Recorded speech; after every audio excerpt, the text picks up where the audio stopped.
Ông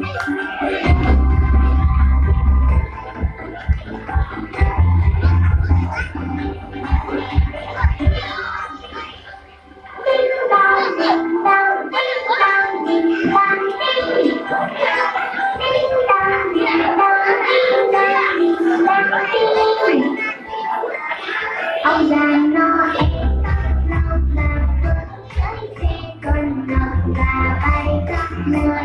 Ông già Noel mang bao mùa không khí không khí không đi lại về một.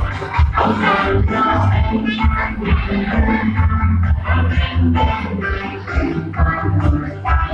Ông già Noel đang đợi anh nhớ.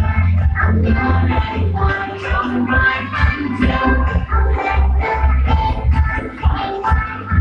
Cô rất mong lời trả lời khi cô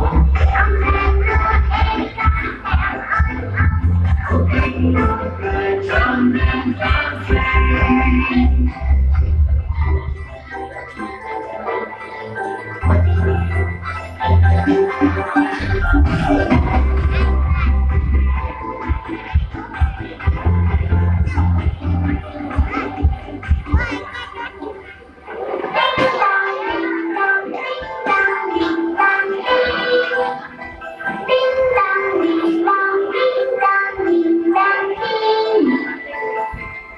ông già Noel con dâu là cưới xe con ngọc và bay khắp nơi. Ông già Noel mang bao quà tặng chỉ mang đi ăn nhìn lại mẹ hoài.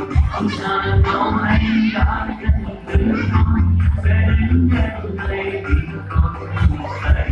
Mắt rồi em nay con ngủ cho ngoan. Ông sẽ về hòa trong đôi nắng chiều.